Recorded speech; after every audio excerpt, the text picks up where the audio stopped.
All right, so we should be live now.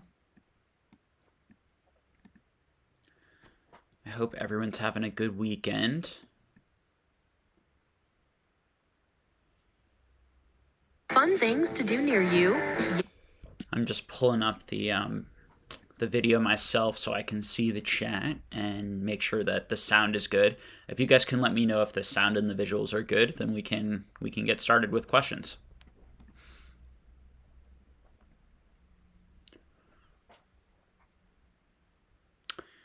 All right, looks like it's working.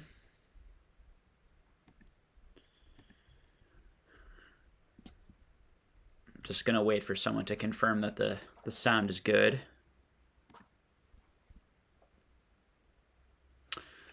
All right, it's looking good. People are saying it's looking good. All right, so let's jump into some questions, and we'll do the Patreon questions as always first, so that they can easily find their answers in the beginning, and then we'll jump into questions. If you guys want to start asking your questions, for those of you who haven't been here before, in chat, and we'll go one by one through the questions, and I'll try to give you guys as much insight as possible. And then we will probably in about a little over an hour, I jump to the bottom. So we do about an hour of questions, and then I jump to the bottom where we just can kind of hang out and talk live and maybe have some back and forth, and I can chime in on some of the discussions you guys are having in chat, that sort of thing. All right. So first question for this week goes like this. It's, hey Jake, I have a question for Sunday.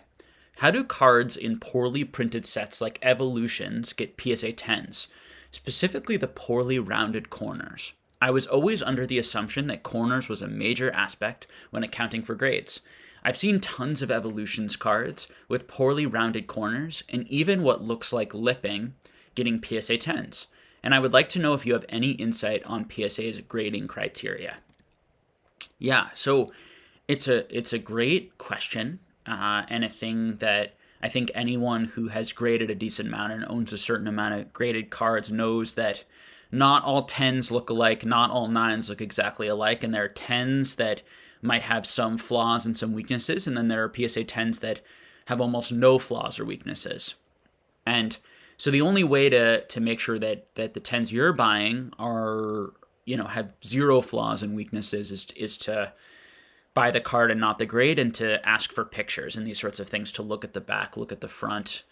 I think that as the Pokemon market, as this market gets more established, and I think, speaking 5, 10, 15, maybe 20 years into the future, as long as the Pokemon market stays strong and there's a lot of interest, I think you'll see more people asking those questions, and I think you're going to see people probably negotiating with each other, like, this is a really strong 9, so I think it deserves a little bit of a premium, versus this is a little bit of a weak 9, so I think it deserves a little bit of a discount, those types of things. When we talk about Evolutions, certainly there's very poor print quality in a lot of Evolutions product. And so I certainly have seen a bunch of those lips on cards that I've been looking through to send into PSA. And the reality is, you just don't know exactly how PSA is going to grade those. I've had instances where I've had slight lips or slight damage like that, where they got 10s and 9s, and then I've had instances where that type of damage takes it down to an 8. So I think it's really subtleties in the extent of that damage, whether or not they let it go or not. There's lots of things like that where it's sort of on the border, and PSA decides, depending on the person who's looking at it, depending on that moment, whether or not they're going to let that pass or count it off slightly.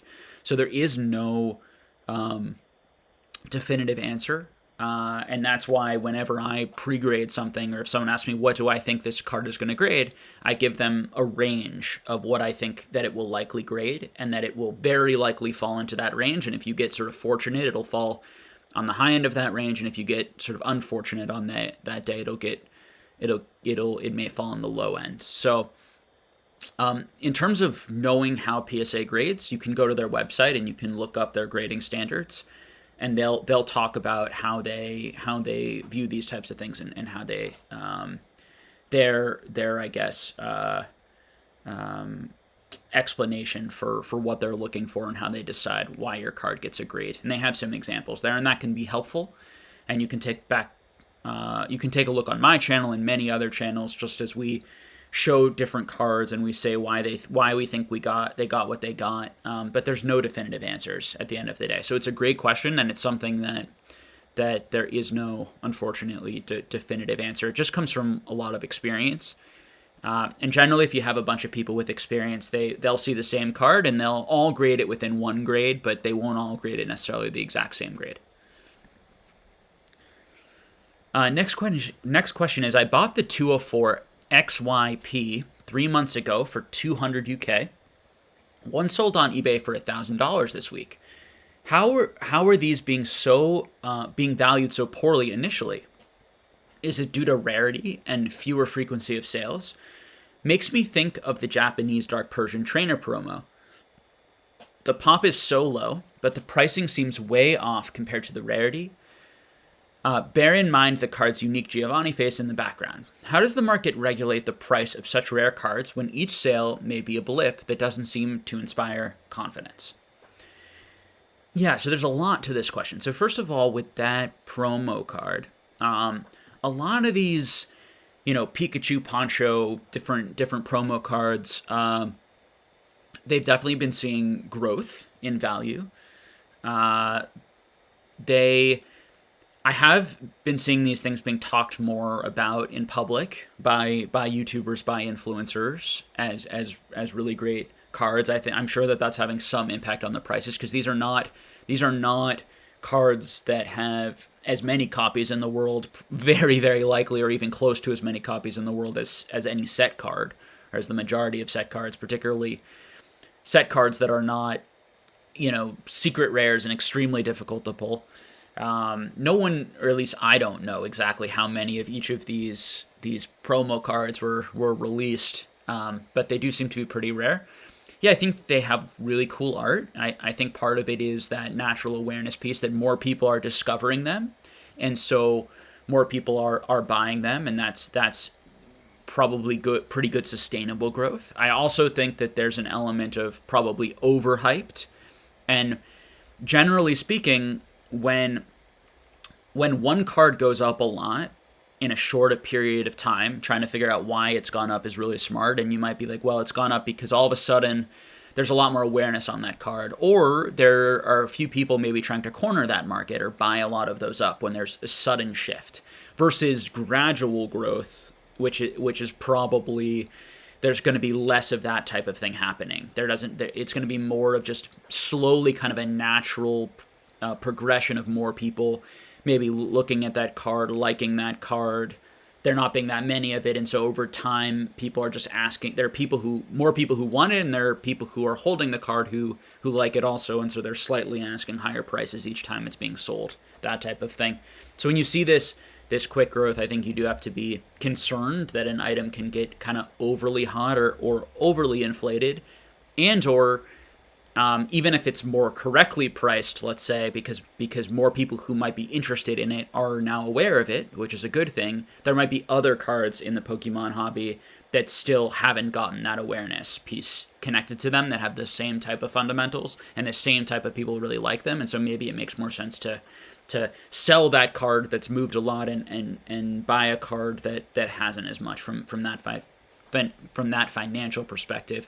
Of course, keeping in mind that if you're primarily a collector, you want to be buying cards that you really want for your collection. And whenever you sell something, particularly a somewhat rare item, you don't know if you're going to be able to get it back for a lower price. So you have to always keep that in mind too.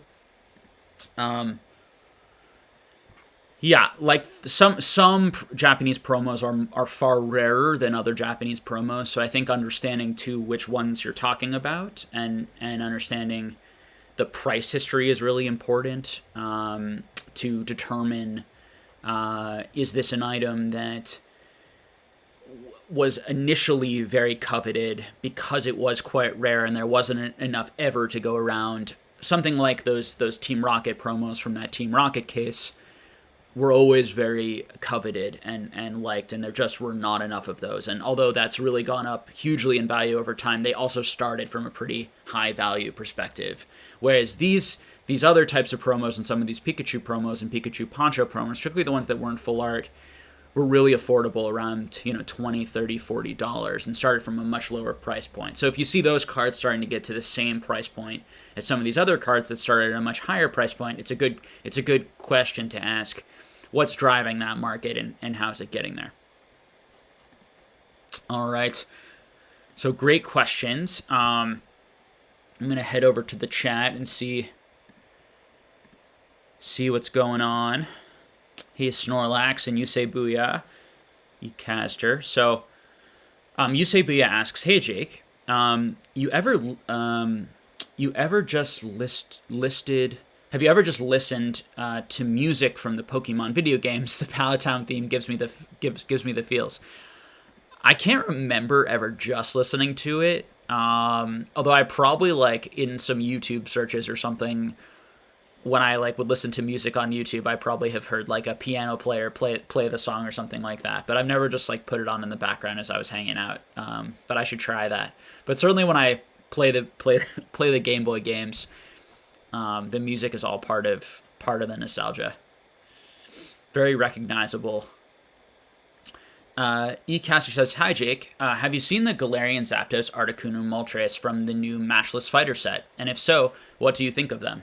I have not yet. I should check it out. I'll make a note for myself to check that out. I've actually been quite busy, so I haven't been keeping up with the newest releases, but let me make a note. So the Matchless Fighter set. I think I might have seen an opening of this, but I might be confusing it with something else. Patrick Mazuad says, hi Jake, do you have any modern promo cards that you like? And thank you for your insights. Modern promo cards. So it depends what we mean by modern. So, and in terms of cards that I like, there are lots of cards that I like. I'm not sure there are too many modern promo cards that I think are undervalued or that I feel are particularly missed or overlooked. My favorite modern promo cards, I do really like the Pikachu ponchos, the Eevee ponchos I really like, which I think maybe a little slept on compared to the Pikachus. I think they're just as great. The full art Pikachu ponchos are great cards too. I like the Scream promos. And then there are so many Pikachu promos that they've had in the last couple of years that are really cool. I don't remember all of the numbers of them, but I own quite a few of them. Like Pikachu, the Easter egg Pikachu, the spray paint Pikachu, the what are some of my other favorite arts? The Captain Pikachus, there's so many of them. So all of those I like, and there's so many variations of each one of those. Not the Easter Pikachu, but of some of the other ones. And so there's just a lot to collect, a lot to enjoy there. There are a lot of people who really like them. There are a lot of people who are just Pikachu collectors, and there are a lot of people who are just Japanese promo collectors. And so that really hits quite a group of people who just like that type of thing.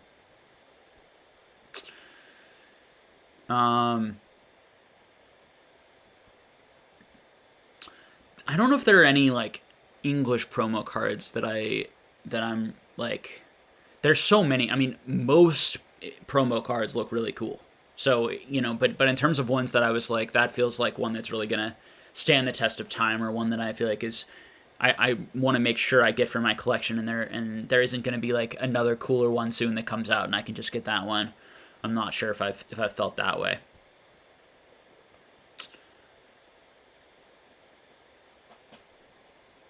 Jody Matoma says, have you guys taken a good look at the Holo Charmander promo that comes in the Battle Styles blisters? That is by far my favorite Charmander card of all time. Might have to get more than just one. Nice.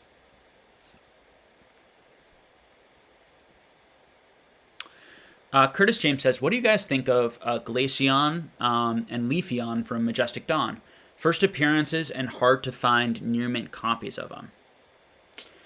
Yeah, yeah, they're great cards. Both the regular hollows are great, and then also the level X's are great. Um, I would be careful. I think that prices. I think that although level X's are going to do well, and I just sold some level X's recently, and have been selling a few here and there to recoup some of my investment in them, or make sure that I at least really recoup all of the money that I put in them, so that I can then have that money to put in other things. I think that level X's are sort of in an interesting place in my opinion right now. I think that they have a lot of upside, and the cards that I sold could easily go up in value as younger collectors come in the hobby. And I think as long as Pokemon does well, even if level X's dip a little bit, which I think there's a good argument to be made that they could dip, given the fact that we might just see a lot more supply hit the market in the next couple of years, and more supply than demand. And if the overall Pokemon hobby kind of dips in value, you'll see those affected for sure. There is an argument to be made that in the long run, as more 20-year-olds come in the hobby, those are really the generations that they like the most. Those are the cards that they like the most, and those were not high printed sets. Though there won't be enough of those level X's in high grade to go around probably. So I think that they're sort of in an interesting place. I think you can make a decent case for buying level X's and for holding them. I think you can also make a decent case for selling them right now. But Leafeon and Glaceon are two of the best, I think, evolutions. And those level X's in particular, I think, are just phenomenal cards. Like the design on them, I think, is just great.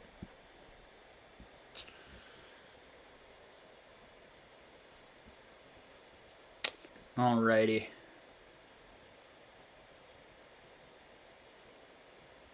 Michael Shart says, "Hope all is well, Jake. I know you're a huge proponent of the first appearance. How do you think of the Neo starts in Neo Genesis? Will one card be recognized over the other as the first appearance?"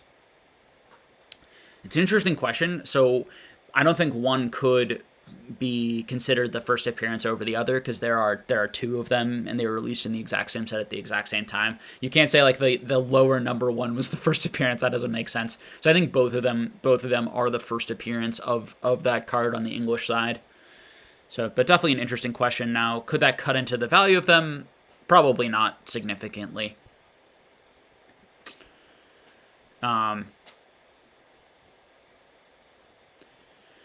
I think those are really cool cards.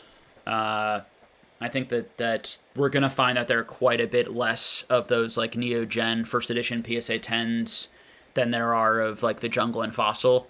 And so if the demand is anywhere similar for Gen 2 as it ends up being for like those Gen 1 first appearance cards, you should see higher price points for the Gen 2 Pokemon than the Gen 1. But nobody knows what the demand is going to look like for Gen 2 over Gen 1, and how that will all play out. But there's certainly a lot more first edition Jungle and Fossil commons and uncommons in the world, and sealed product left, than there is something like Neo Gen, in my personal opinion. It really seems that way. I think I'd be very surprised if that didn't end up being the case. Like, pretty shocked.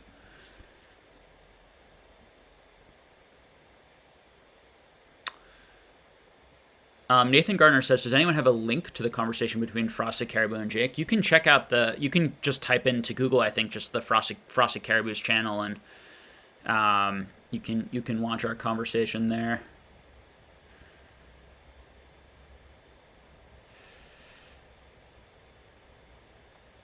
Some people mentioning my different backgrounds. Yeah, I'm actually visiting family this weekend. It's a holiday for us, so we are spending some family time.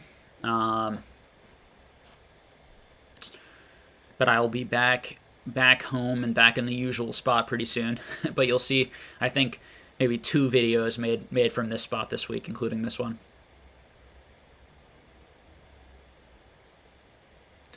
Magnus Stengen says, "There's a live auction going out for an EX Holland Phantoms box right now in a Danish Facebook group. The bid is currently at $21,500, and it's being live streamed in Danish here." Oh, interesting. It'll be interesting to see how high those boxes go. Yeah, those types of boxes have like the worst expected value in the hobby in terms of like the price point they're demanding versus the actual value of the cards inside, at least at this point in time. But they're very scarce boxes, and there are people who want one of each box, and they are very difficult to come by.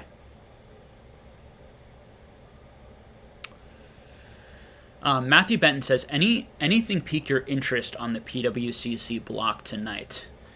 I'm actually, after this, I'm gonna take a little bit of a look. I will probably be doing family activities during the PWCC block, so I won't be bidding on anything, or snipe bidding on anything, trying to bid last moment on anything. I tend to try and bid last moment on things, but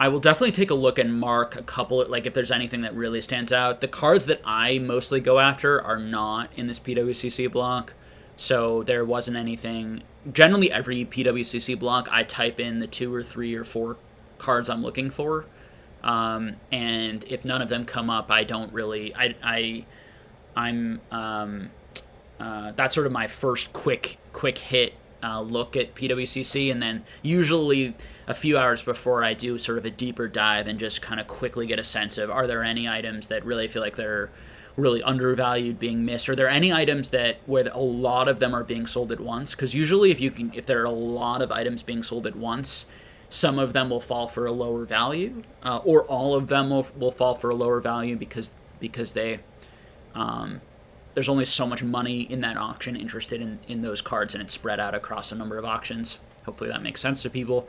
So those are the types of things I look for, but I'm always interested in some of the early Japanese stuff. I'm always interested in what trophy cards are coming up, and I'm always interested in things like Worlds promos, which are, big part of my collection, big part of what I like to collect. And it's just the hardest stuff to find.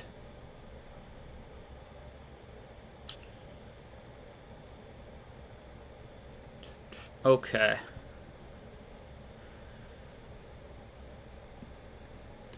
Let's see what's next here.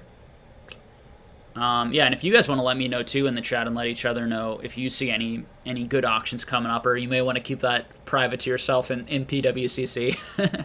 But if any of you guys are planning to bid tonight, it'd be interesting to hear what you guys are looking at. Gustavo says, hi Jake, thanks for this chat. Do you think that the correlation between Pokemon games announcements and card prices spikes is sustainable long term, or is it just a short to medium term opportunity?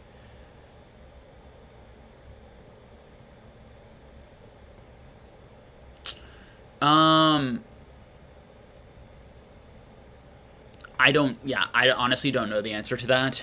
I think that anything that puts more attention on something will likely increase the price a little bit from just a common sense perspective, but predicting like the correlation between the success of a video game or a video game announcement and the connection that's going to have to maybe that generation of Pokemon cards, I think is so speculative that I wouldn't even really I wouldn't really factor that in too much into my purchasing decisions. Unless we really see over time that becomes like an established pattern. Everything that's happening this year is not really normal, and so I wouldn't look to like things that happened this year to really predict things that are necessarily going to happen like next year or the year after that. So, looking for those like long-term patterns.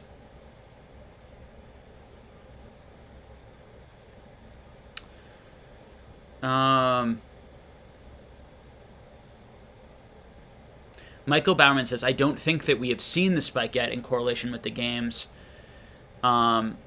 Thinks that this is still to come for DP singles, and that era in general is still very affordable.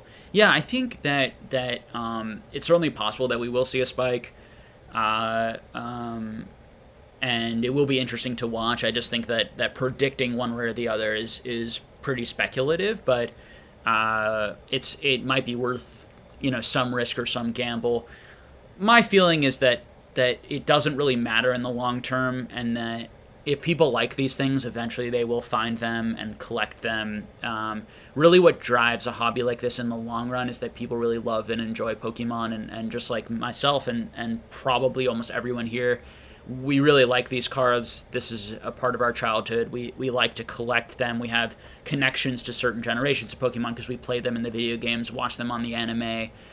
We have friendships in the community. We collect with our kids. We collect with our parents. Multi-generational.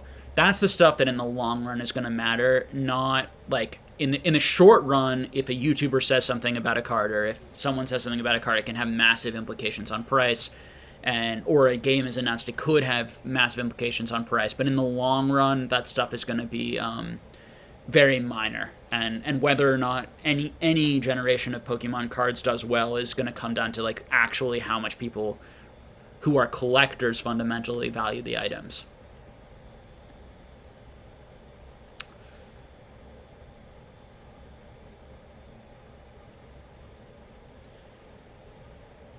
Pikachu asks, "What's up, Jake? Are you looking out for any cards in PWCC?"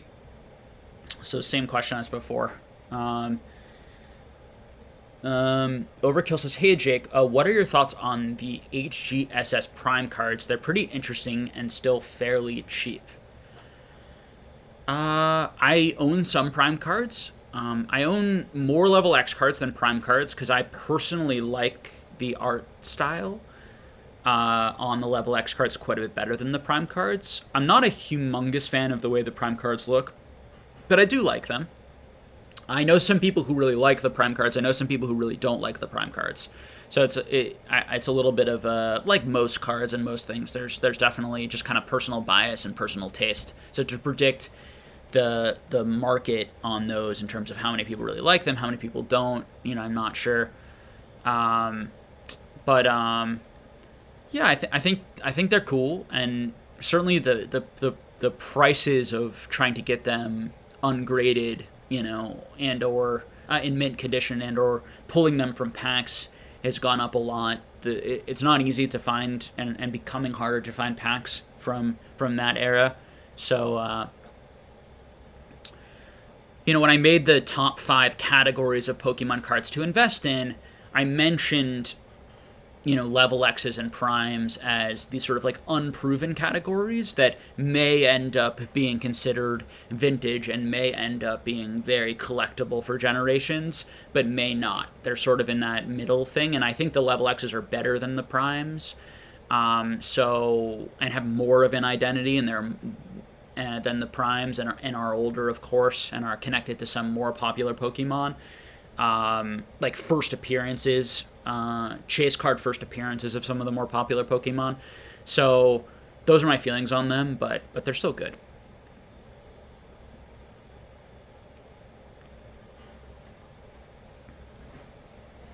Hey Swami and Lapras, good to see you guys. Alex A says, "Hey Jake, what are your thoughts on sets like Team Rocket? I'm wanting to start some binder sets with grading being pricey and slow now. First edition or unlimited for a long-term investment."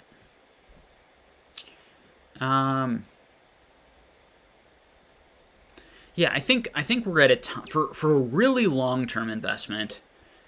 I think that first edition is the way to go. Generally speaking, if you really want to hold cards for the long term, I would save your money and buy first edition PSA 10s or PSA 9s, depending on the value. If you can get the PSA 9s for quite a bit lower than the PSA 10s, that's what I would do. I think that has the best chance to be an item that really goes up in value over time. I think for binders, the best and just as a collector, I think some of your best value is going to be in like played Japanese cards that you can still get them for like really affordable prices. And I think that what can be great is that they're items that are going to be pretty rare, and people who have the funds and want to spend on the mintest, most pristine looking first edition holo cards can do that. And I think that there will be a market for those, and probably enough money and demand in that you might see prices go up in the long run, even if we see a correction at some point and they go down in the shorter run. I think that with unlimited, particularly mid-graded unlimited and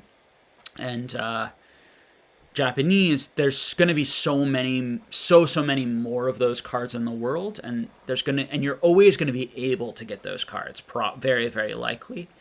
So what I would say, at least for the foreseeable future, so there probably isn't as much of a rush to get those, and they're probably not going to really go up a lot more, really get out of people's price range. In fact, I expect some of that stuff to probably come back a little bit as more and more people who really aren't interested in Pokemon find their childhood collections, and more of that product, that childhood product, comes on the market. And there's so much childhood product. So many people collected Pokemon as kids and don't have an interest as an adult, and are there are a number of people who found their cards collections as kids and now have rejoined the hobby and clearly and engage in the hobby, but there's so many more that are not going to rejoin the hobby and collect as adults, and are just going to kind of want to sell it and get as much money as they can for it. Whereas there's just not going to be that much more PSA 10.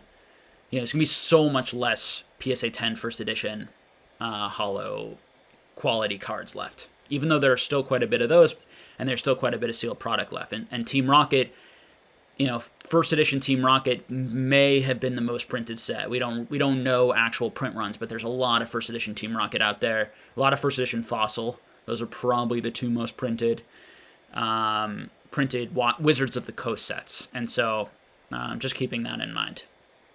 But very, very popular sets. And that was sort of the height of popularity of Pokemon around that, at least in the States.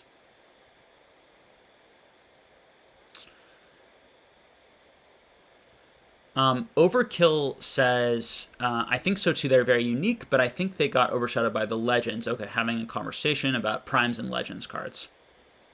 Very nice.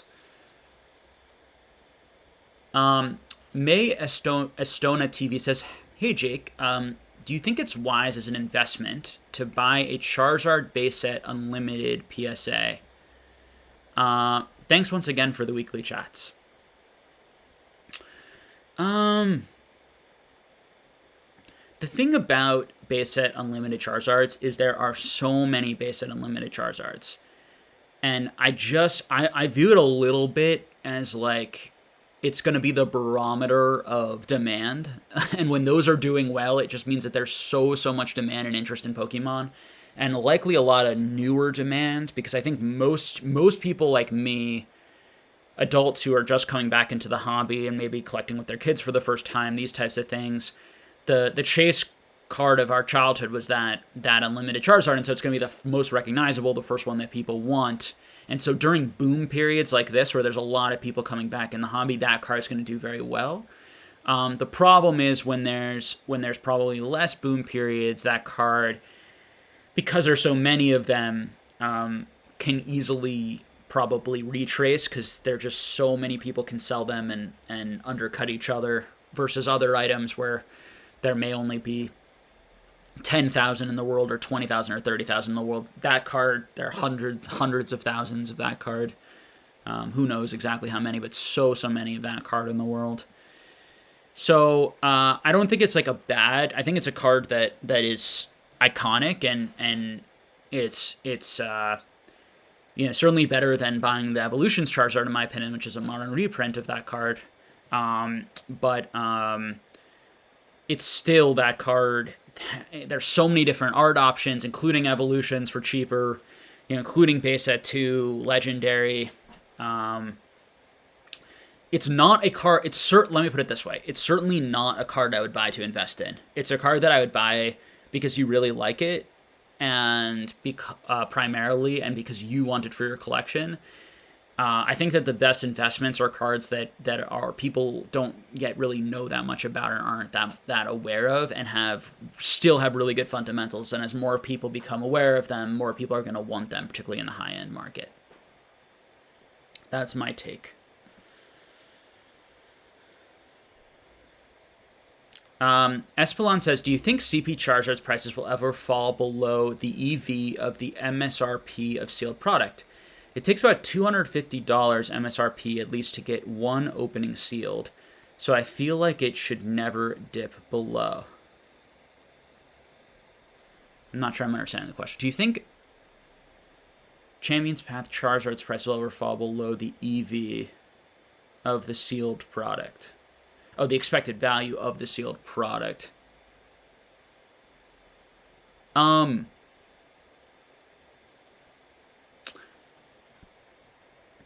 Yeah, I mean, I think cards like that, they are going to have some floor probably, unless the hobby really gets destroyed, and so many people leave, and this is really kind of just a short-term fad and is more connected to the pandemic and people not going outside. If you want to take the most like bearish view, you could see cards like that certainly get plummet in value. You could see listings in the future where someone is trying to sell 25 PSA 10s or PSA 9s from any of those modern sets, and they're all in a listing, and you can buy, and they have things on their eBay site like if you buy 3, you get 30% off, because people are just trying to get rid of them, and people get stuck with them, and it could become a complete buyer's market.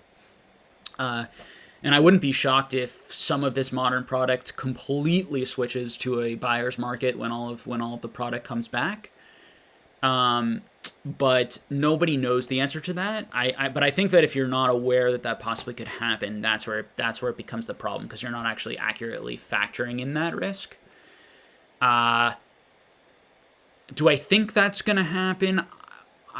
I think that there's enough demand in the hobby, and these cards aren't going for so much value that there are probably enough people who really like those cards. They are Charizard. They're amazingly cool art, and they're just going to be enough people that they're going to be able to hold them and not sell them, and enough people who bought them at higher prices that they're just not going to want to let go of them for lower or so low. If we're talking like $100 for a PSA 10. I think it'll have a really hard time ever getting below that. And you might find that if it does ever get to $100 for a PSA 10 of a card like that, in sort of a worst case scenario situation, you might have some people with quite a bit of money just try to scoop them all up, which will bring the prices back up eventually. So that's the type of stuff that I would think about there. One thing that could end up hurting cards like that is if they just keep making more and more of and they will, right, keep making more and more of these shiny Charizards in the future. And in the long run, that's just one of like many hundreds of Charizards or even thousands maybe someday, or 1,000 Charizards of that type of quality and character that people want. And so what makes that one special?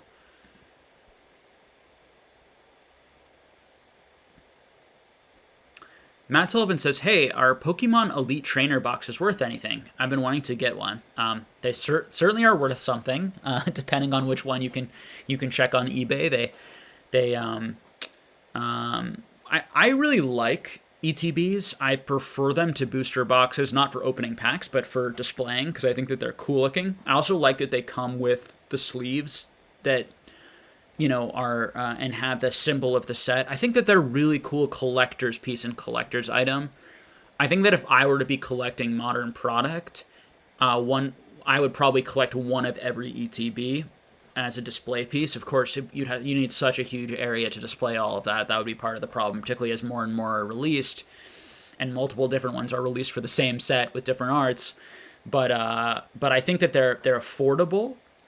And they're really cool. Of course, they're not as good a value if you just want the packs. Buying the booster box, not in all cases, because sometimes the market gets silly and you have to do the math yourself. But generally speaking, the ETBs, you're paying more per pack than the booster box. But if you're going to keep it sealed and as a display piece, and if you're not going to derive the value from the packs, I think that they're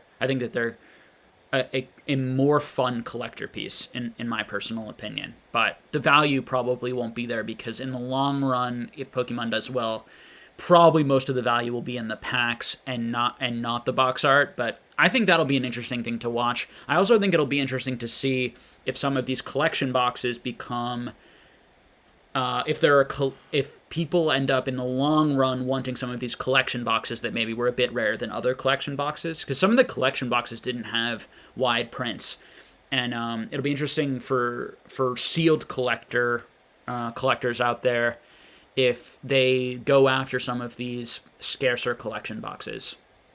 So you can develop a market for the sealed product that really has nothing to do or very little to do with the actual packs inside. But it becomes the more you try to think about the future and the further away the future is and the more different variables there are, the more speculative and hard to predict things become with stuff like that.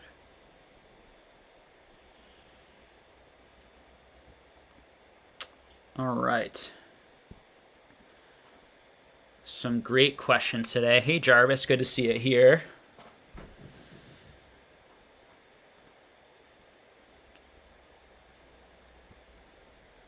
Let's see. Derek McKinney says, "How's your move going?" It's going good. I'm mostly unpacked and moved in. I'm pretty slow with moving. It's been about 2.5 months, but we're mostly. My girlfriend unpacks like immediately and is super organized, and I'm just like a bit of a mess. So, and very slow, and I like to take lots of breaks. So, it's more of a slow process, and also because I have all these collectibles and lots of different sorts of things, I've had to make multiple trips and move some stuff into some safer storage areas. I like to keep my collection separate and some of the more valuable items in some really safe places. God forbid anything bad were to happen to where I am or one location where I was keeping my stuff, that sort of thing. That's one of the tough things about owning valuable collectibles is they can be stolen. They can get water damage or fire damage. It's very real things that you have to understand and factor in that risk. But thank you for asking. It's going good, making progress. Connor Canfield says, "Hey Jake, I've been putting money into sealed Fates Collide sleeve packs, Lugia and Ho-Oh break boxes, Breakpoint sleeve packs, and break cards. Just wondering what your thoughts are on this era."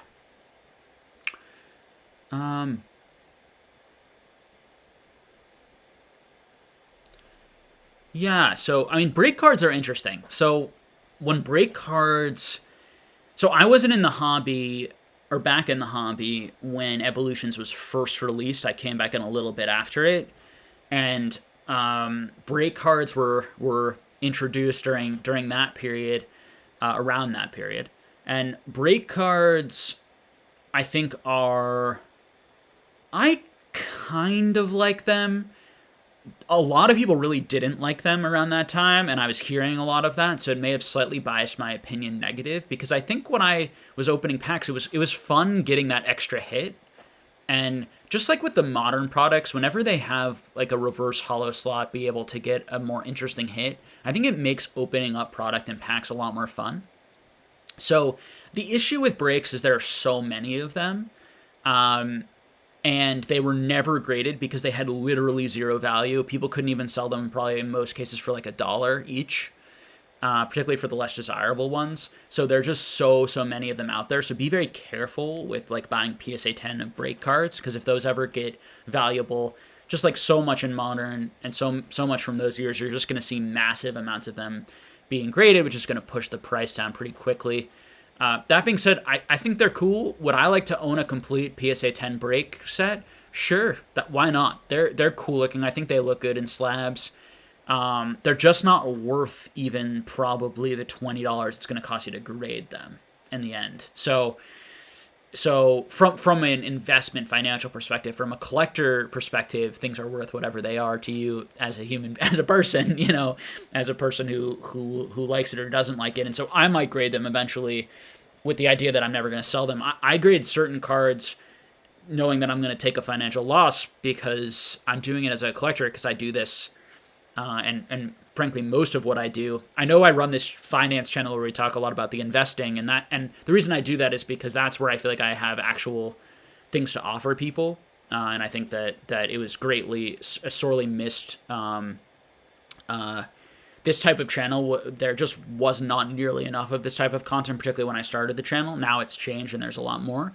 But the reality is I spend the majority of my time not thinking about investing in Pokemon. I spend the majority of time looking at my cards and enjoying and collecting and meeting my collection goals, which have nothing to do with my financial goals. So although we talk all about finances on this channel, because I think that's where I can bring the most value to people, it's not where I'm at and where I'm at away from this channel, if that makes sense.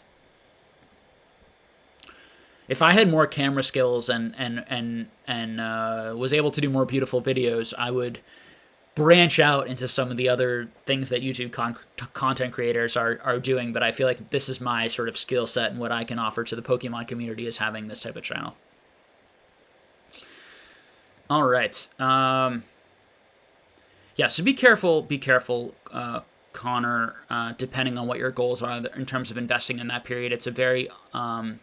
it's not a period where most of those cards have been graded or come out yet. It's a very new thing that those have any value. Jarvis Johnson says, what's the deal with English versus cards that TCA just posted on Instagram? I thought Versus was a Japan-only set. English versus cards? I've never heard of English versus cards. All right, I'm going to take a second to look it up. So he put these cards on his Instagram, huh? Let's take a look. Give me one sec, guys.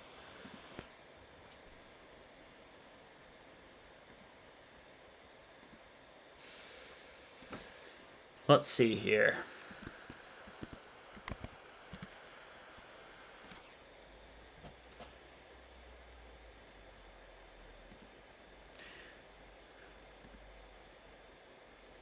Oh, these cards. Yeah, so...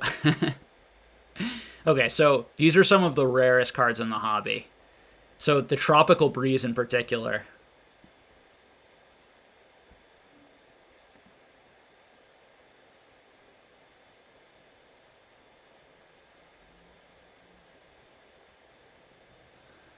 So I don't know. I forget exactly how these were released. I know the Tropical Breeze ones were released in a few different languages, including English. These are definitely very hard to come by. And I would have to do more research to tell you about the rest of the set. I know that Tropical Breeze is a card that I've been trying to find. Recently, there's been more of these that have come up. I know that there's someone on Instagram who found a humongous, like, amazing vintage collection that had some of these in them. I believe these were released. I think these were released at one of the early tournaments, possibly as prize cards or as cards that were for people who were just sort of there and engaging in the event, but I'm not sure. I'd have to do more research on them, Jarvis, but there are lots of cards like that in the hobby that are like very rare releases of certain cards where they release it in like different languages, and the other language is like the really rare version, that type of thing. So supposedly there are only like there's a French one of the Tropical Breeze, there's an Italian one, and those there are only like 2 in the world of each, or only 2 were distributed, we think, to, I believe, French and Italian like players who were there. But don't quote me on that. All of that is my guesses. I would have to go and do specific research. I don't own any of those cards, so unfortunately I don't know. But yeah, it wasn't released in like a pack. There isn't like a Versus Series English booster box that you can go out there like the Versus Japanese. Those are very rare.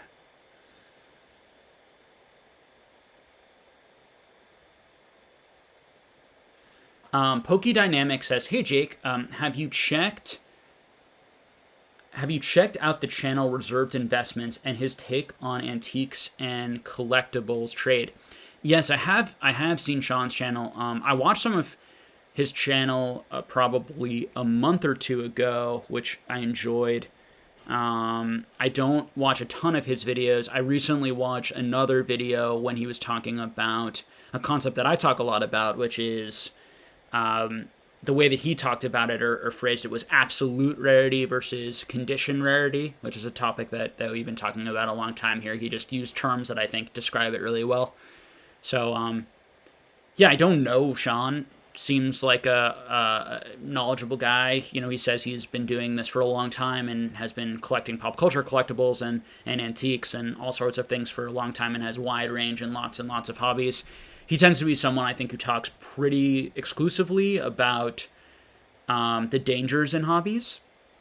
I know on our channel we talk a lot about risk and downside and all those sorts of things. I don't hear him talk too much about what you should buy or where you should put your money or the sort of upside stuff, which I think's part of the equation of investing is actually buying things or putting your money into things that you think do have a chance. So if you're too bearish and you just say everything is too risky all the time and you can't buy anything, then that's problematic. But that isn't necessarily a knock on his channel. I just think that it's sort of his channel provides that one lens. But I would certainly listen to the guy, and there really are very few of us actually talking about risk, if at all. Most channels are hype channels. So anyone who's talking about fundamentals and seems to actually care about people and is worried that people are getting manipulated and scammed and pushed around in these types of markets and sold things that aren't actually that valuable and aren't actually that rare by people who are brand new and have not been in these types of trades for a long time. I think anyone who's trying to do some good to help people is okay and actually like a borderline hero in my book. Hero's probably a little strong for anyone having a YouTube channel talking about things, but is doing something positive for other people. Michael M says, hold on, my computer's freaking out. Let me find it. Just drop me to the bottom of the chat. Michael M says, assuming that modern cards get heavily printed as we're anticipating, do you agree that the demand for Pokemon will become more widespread and will increase the demand for vintage?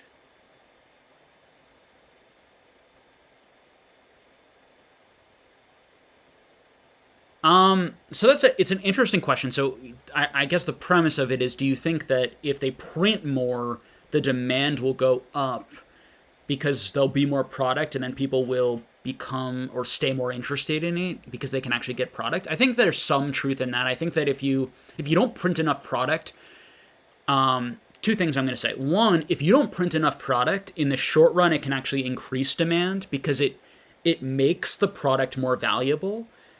So let me try to explain this for people because it's a little bit of a hard concept. So when product becomes more valuable and when there's more money to be made by flipping product, a lot of people see that and there's a lot more demand. So Top Shot for NFTs is a great example of that. But there's so many great examples where how many people right now are wanting modern Pokemon product, not because they actually want the product to open and enjoy for themselves, but because they want to flip it. To make money because they understand that not enough of it's being printed. So when they print more product, those people are actually going to be leaving the hobby and it's going to decrease demand because now there's enough product out there that there aren't enough scalpers to grab it all up and then flip to the collectors to make a profit. But what can happen is that when there isn't enough product, some of the actual collectors who can't get the product could leave the hobby also. So if there isn't enough product, it can in that scenario, people who might want to be here can leave the hobby. But if there isn't enough product, or let me put it, sorry, if there is enough product, a lot of the speculators and flippers might leave the hobby and decrease demand also. So demand might go down in either of those scenarios. So you have to, these things are pretty complex and you have to take a second to really think about the nuances and understand that nobody knows exactly what percentage of this hobby right now is speculators, what percentage of this hobby is collectors who simply want to open and hold the product and want to enjoy it for themselves rather than selling it and flipping it back out on the market. I have a feeling it's quite a lot of speculators in modern right now driving up the prices. And so I think when they print a lot more product, it's actually going to decrease demand. And we're going to see a huge pullback in prices. That's my personal bet, but that may not be the case. That's definitely what happened in comics and sports cards in the junk wax era, is that not only did not only did they start printing to demand, but the demand really decreased because it turned out that most of the people were only in the hobby to make money and not in the hobby to buy and enjoy the cards. Okay, so hopefully that is helpful for people, and probably something that not a lot of people think that much about in that way. All right, Derek McKinney says there are only a couple full sets of English Versus series. Yeah, I believe they may have only made the ones that Rusty has in that picture. I know that there are very few. I've seen some, like a few people who have like a binder of those, but they're very rare. Particularly the Tropical Breeze is my understanding. That card's extremely rare.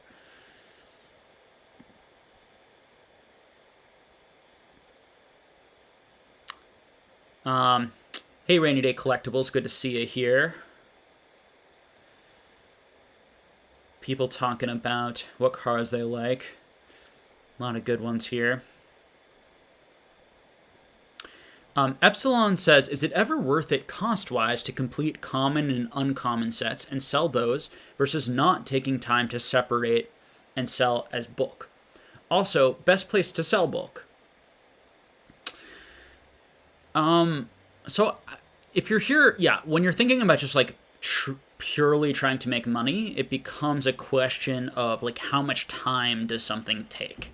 So even if you can make money or a little bit of extra money selling bulk or flipping bulk or creating complete sets and selling those complete sets, if you're spending a lot of time doing that, you have to factor in like the time loss that's going into that. Whereas if you were maybe dealing in higher end cards, which you need the capital to deal in higher end cards or bigger collections, generally you're going to see, you might take on more risk because you're spending more money, you have more capital invested in the items, but if you can flip them quickly or move them quickly, something like what Pokemon Radar does, it's not nearly as much time to buy one trophy card and sell one trophy card and make a quick 10, 15, 25,000, even 2,000, 5,000, than it is, to make $2,000, $5,000, $10,000, $25,000 on bulk or on selling like uncommon common sets.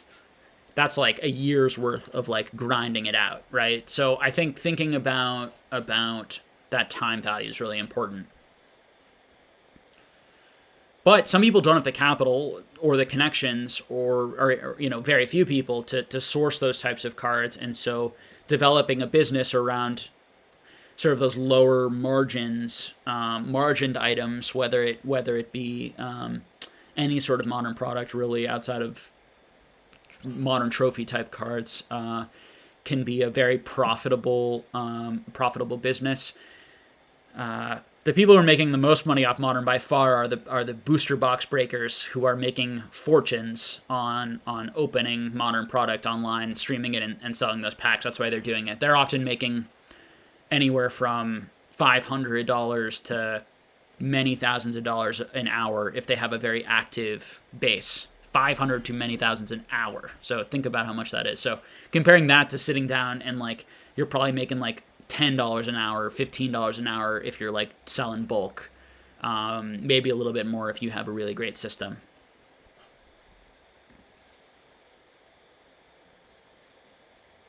So it's part of why there's so many people right now in Pokemon who are here, because it's so easy to make money in a lot of different ways, and a lot of those people are going to leave the hobby probably when that stops being the case, or there's just more and more competition to do what they're doing, which is going to force them to lower their prices and force them to lower their margins, which will make it so that some of them will probably leave also.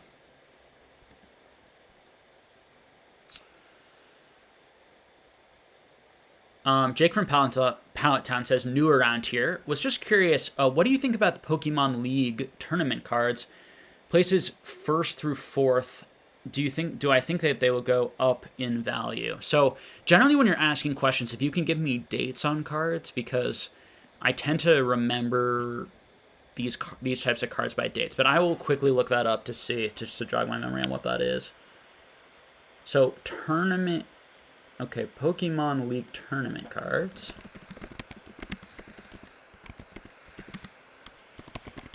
First through 4th. Let's see if I can find what exactly you're referring to. because I'm really not sure offhand. I don't see anything coming up here with just that. So if you want to leave the question later on, maybe I can get to it with exactly what year, what specific, what the card looks like. I can possibly answer that. There's so many cards in Pokemon that often I need dates to jog my memory on the specific card you're talking about. Brian, I have 3 sealed Evolutions boxes. Is it time to get rid of those or continue to hold them? My cost basis on them are $300 each. I know Modern might be overhyped right now.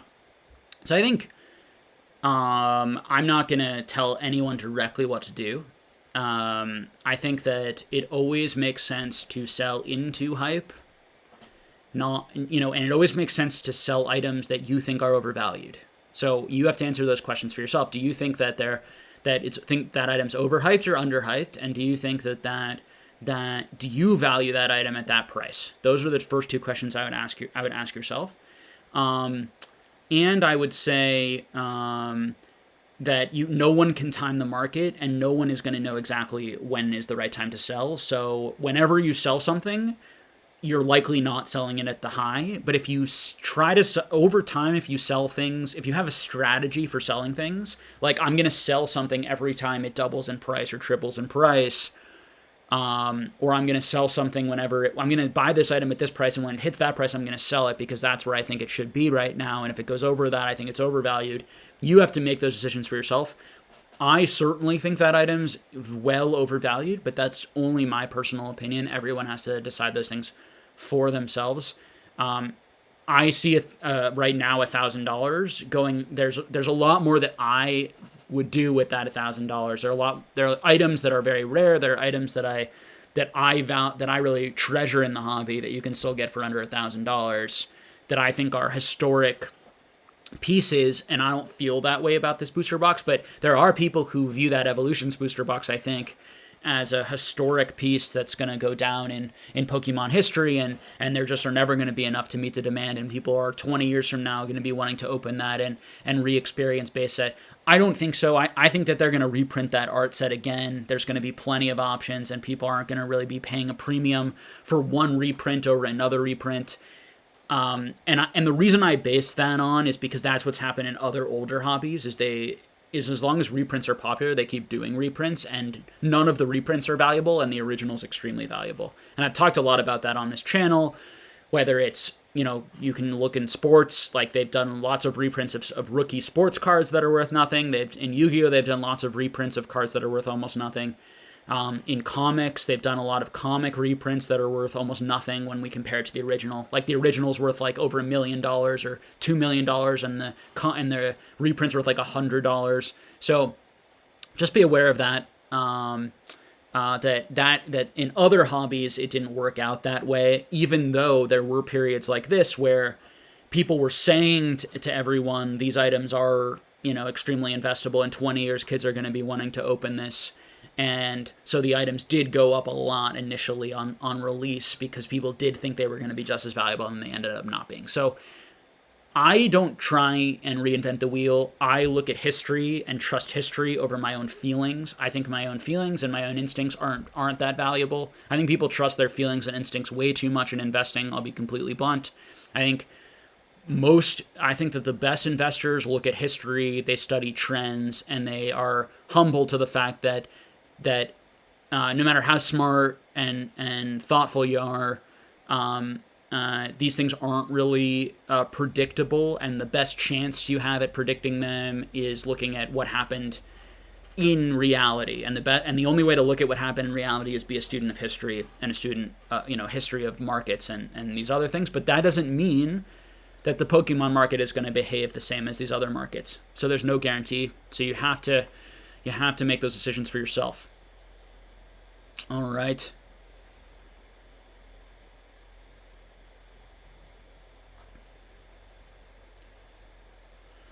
Let's see here.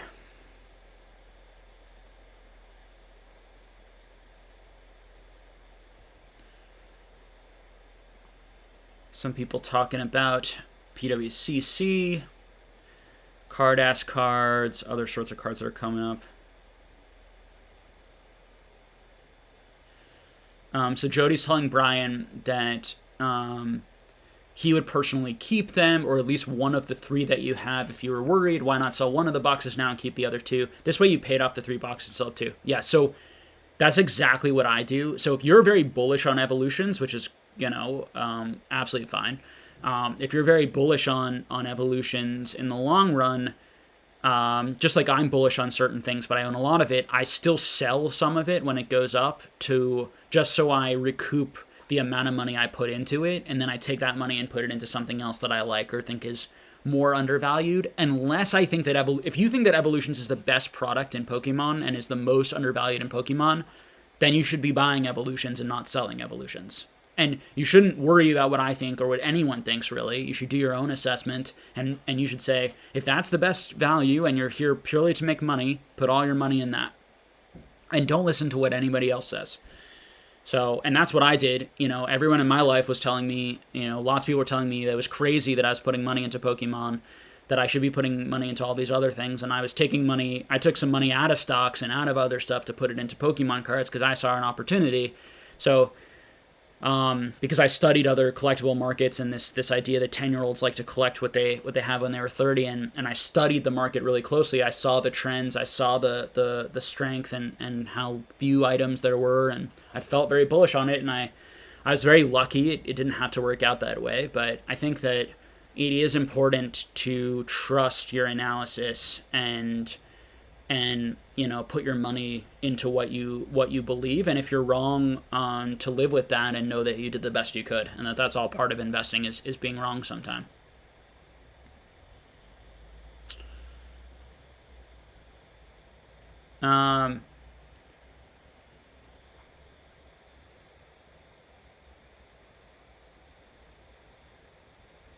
Brian says he's trying to buy some more. He's trying to slowly buy more vintage and sell off some of his modern right now. Cool Trainer Kamizi says that he likes Burning Shadows.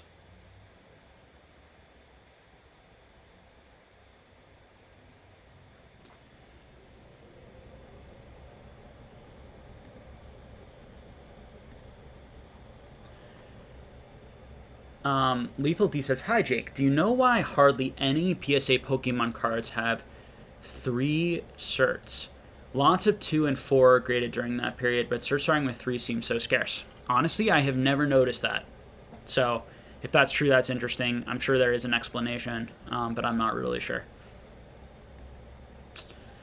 I do know that mostly, not a lot of Pokemon cards were graded in general back then, and it was far, far more sports cards and things like that were being graded by PSA exclusively. So,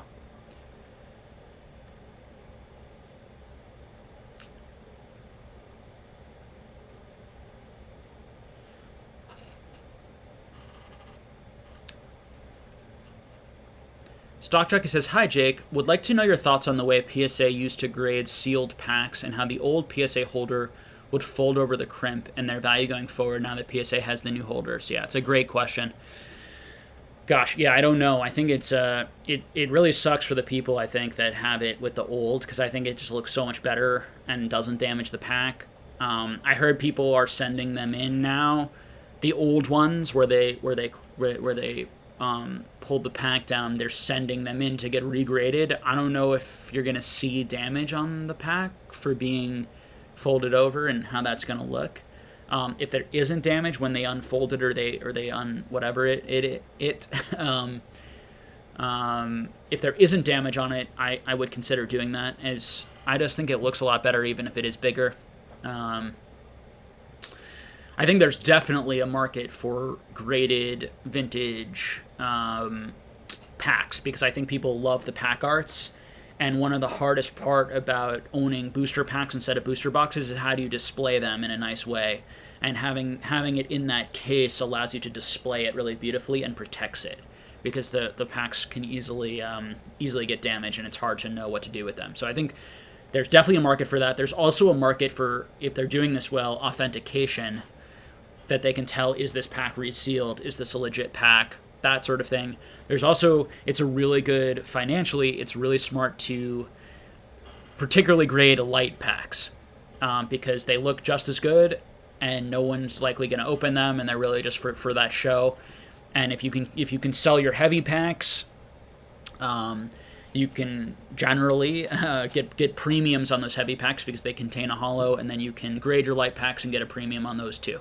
That's what I would be doing for talking about on the financial side.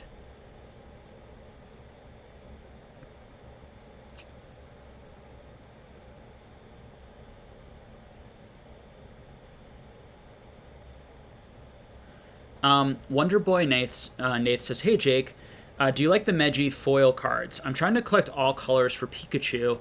Think they are awesome looking artwork. Prices keep going up. They were underrated for so long. I do. I really like them, and I like the different colors. I've always liked blue the most of those. The blue and the gold maybe, but the blue is just like a really nice blue color. I think those are really cool. Yeah, I haven't talked about those too much on the channel, but I do collect them. I enjoy them. I still buy them from time to time. But those are cards that we're not going for a lot, and so more are going to come out, more are going to be graded. So just be aware.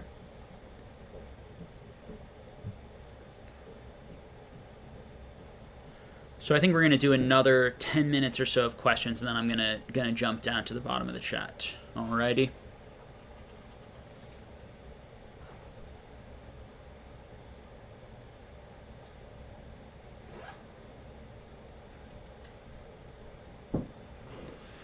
Wingle90 says, "Hey Jake, I was wondering what your thoughts are about the Legends cards from Heart Gold Soul Silver, more so just their artistic appeal rather than potential monetary appeal." Yeah, I like the look. So yeah, it definitely is interesting art. Let me see what I want to say on this.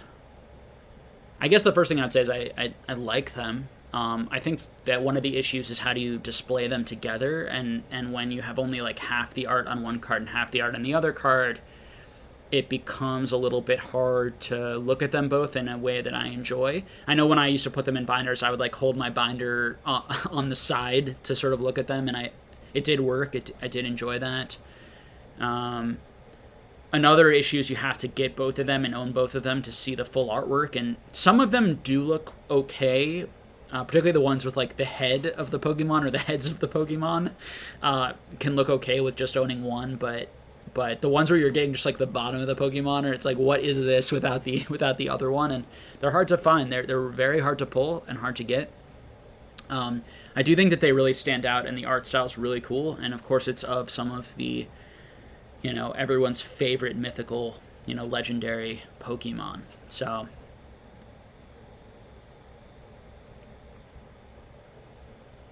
Not mythical, sorry, legendary.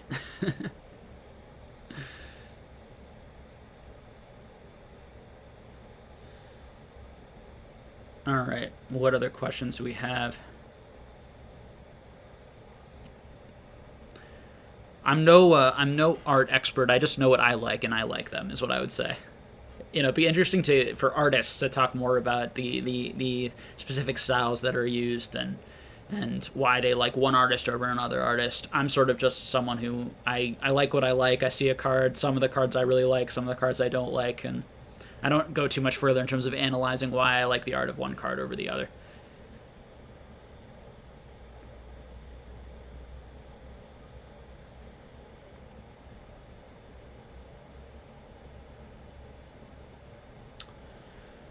Let's see. Angel Chi says, thoughts on PWC prices at the moment. So I don't know. There's so many auctions. I think in general, PWCC, the pros are that you have lots of eyes, and PWCC prices tend to go higher because of that in a lot of cases. And because people, I think some of it's a trust factor that people trust them, so they tend to go higher. But the negative of PWCC and why sometimes they go lower in price, one is because they have so many items going at once that you can't bid on all the items you want. Particularly, you can't last second bid on all the items you want. So sometimes there are higher bids that may have come in that don't get to come in because people simply run out of time or get overwhelmed by watching 10 to 15 items at once.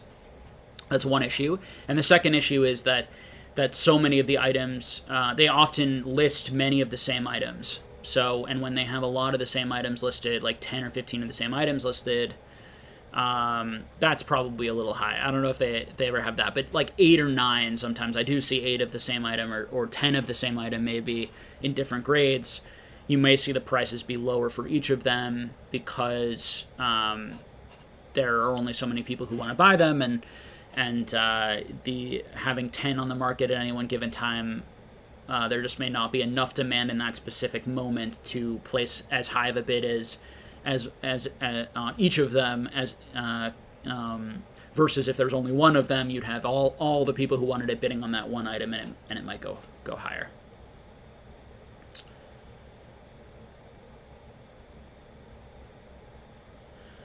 Jonathan Peterson, hey Jake, great to see you. What Japanese sets are you enjoying the most when it comes to nostalgia?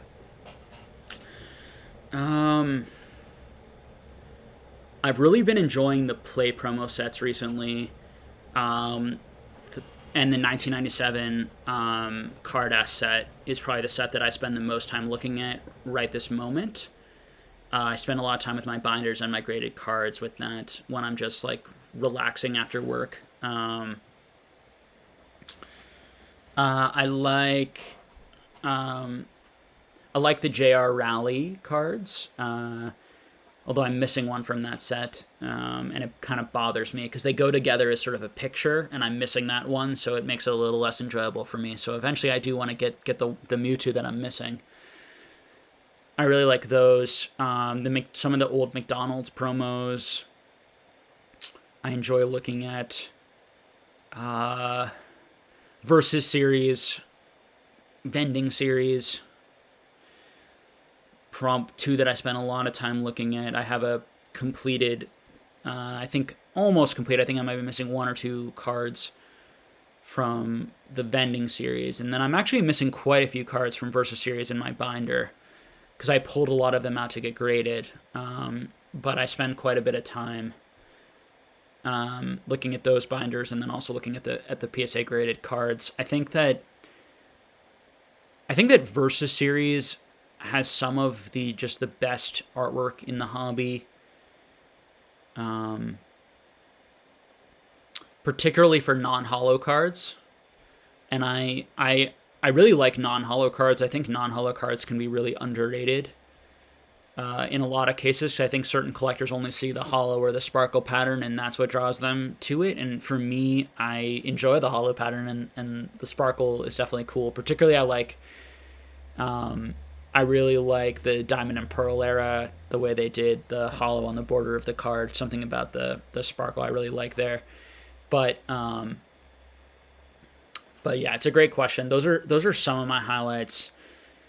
There's so many kind of one-offs, even through like Poke Park and 7-Eleven promos, and what else do I really like from some of those, like the Legends cards. A lot of unique, really cool arts. I would very much encourage people to not just buy these sort of modern Japanese promos. I would very much encourage people to take a look. Go onto PokemonPrice.com. Click on promos at the top, and then look through the different years and start to learn about a lot of the vintage Japanese promos. There's so many, and there's so many that have amazing cool arts, and there are a lot that have not appreciated in value as much as some of their more modern counterparts. And I believe that's solely because people don't know about them, and because there are a lot fewer of them, and because they just don't come up on the market. And so most of these cards, the vast majority of the market's never even seen.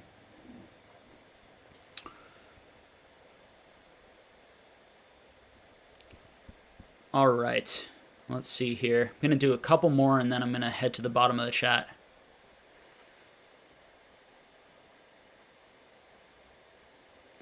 Blue Goose Collectible says, I really think there's a lot of people out there that don't care for vintage and only like modern.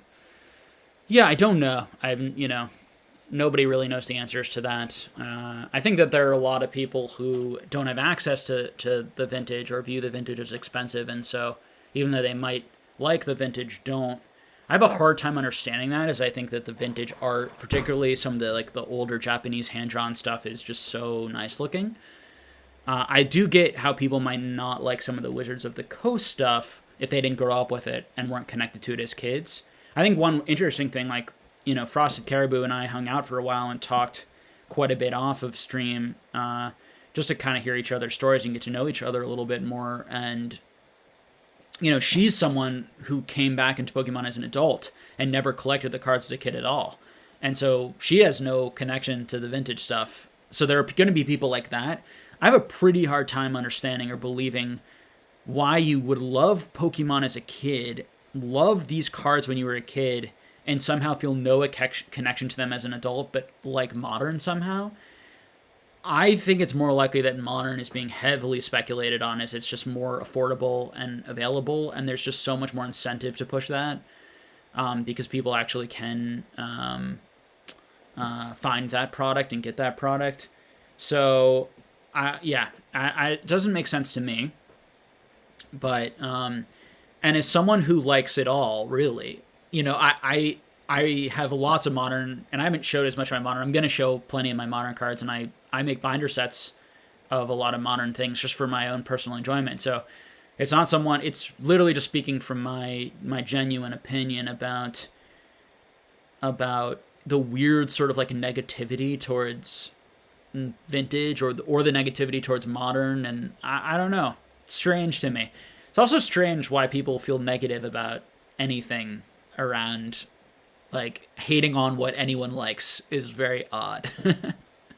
So that's probably something, just their own issue or something that's going on in their own life. Why you would, like, hate that someone really enjoys something makes it very weird when people get really heated about, like, Modern's bad or, like, vintage is bad. It's like, okay, like, just like what you like. It's okay.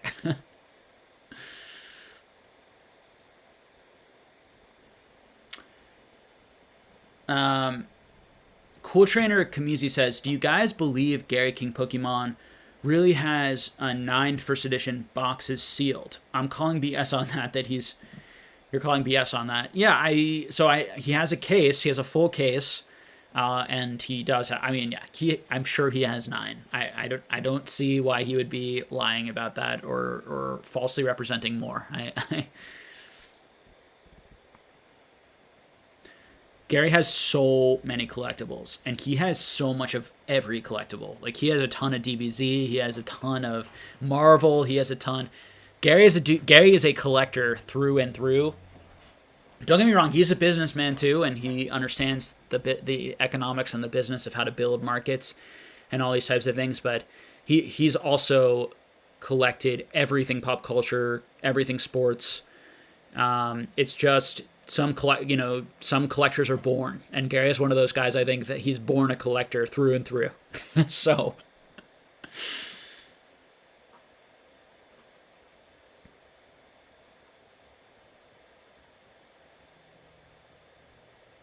Pikachu says, I feel ya. I'm sort of thinking the latter, that lots of speculation on Modern.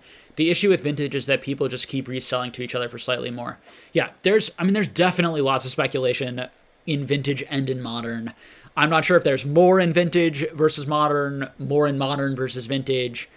I don't really buy, again, that there are adults who grew up with these cards that don't want the vintage cards and somehow want the Modern cards only. Maybe there are probably a few people out there like that. I think a lot of that has to do with price point, which is totally understandable. It's like, I'd rather pay a lot less for Modern, and the Modern cards are really sparkly and cool and new, and I'd rather buy new cards that I haven't seen before rather than paying super high prices for the old ones. That I absolutely 100% buy. I think it's part of why Modern has gone up in value, is because vintage went up so much, and Modern was the only thing that was really affordable for most people. But now Modern has gone up so much that I don't really... I think that there are things in vintage that are cheaper than Modern, which makes no sense, when we look through it. So, strange times. It's going to take some time for it to sort out, and we'll see where it all ends up. But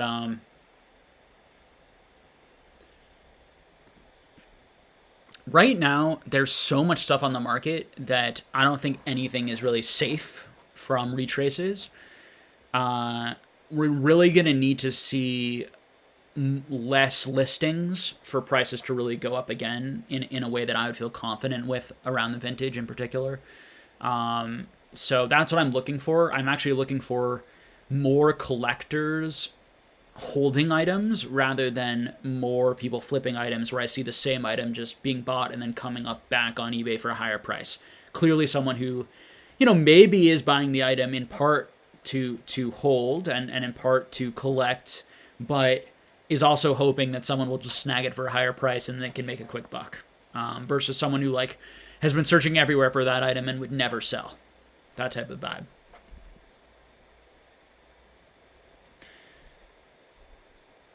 Dylan Wester says, "Hey Jake, love your discussion with Frosted Caribou. The hobby absolutely needed to have that exact discussion. I'm glad you were a part of it."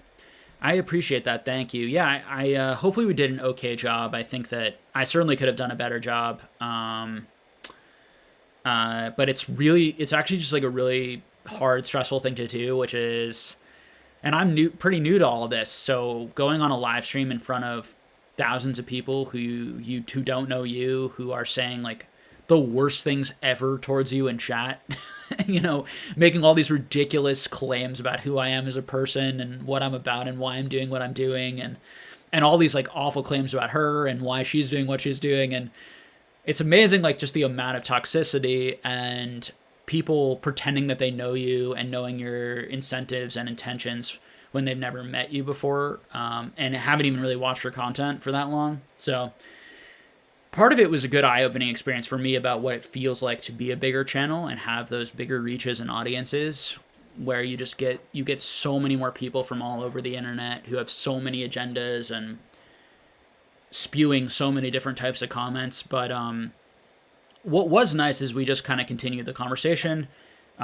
We were able to be like really friendly with each other and developed a nice friendliness because of it, and I think have an understanding. And I think both of us certainly look at each other as and give each other sort of the benefit of the doubt in terms of we don't know each other, we're not friends, but we were willing to give each other the benefit of the doubt that both of us are being honest with our intentions and are being just like upfront and want to reduce the toxicity and also talk about complicated, difficult issues and hear and learn from other people about like what their worldviews are and how they view these sorts of things. I did a interview with PokeRand with Randolph as well, which will be up on the channel at some point, where we talk about some of the issues that Frosted Caribou and I talked about, just kind of in the spirit of trying to continue these types of conversations. Talked about his experience with it, with selling, with box breaking, with being a big influencer, that I think will also be just another good conversation. So I'm glad that some people liked it. I know some people really didn't like it. Some people hated it. I think most people liked it and thought it was positive, hopefully. And we did the best we could.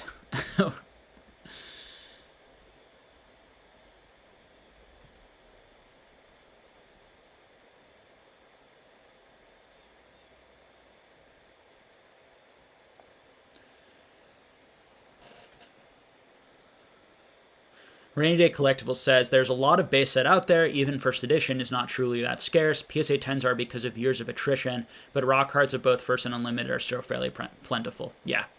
I see first edition base quite a lot still raw. There are a couple times a week people contact me trying to sell me first edition base ungraded. So yeah, just keep that in mind. I think that 8s and above, it's very rare. I think even finding mint, like near mint 7s, is somewhat rare. Most of the cards that I get sent are pretty beat up, but they're still coming in. These are not alpha cards. These are not alpha rares, where not only is that market older and more of them have been sort of found and graded or lost to history or destroyed, but they're just so much fewer of those cards in the world.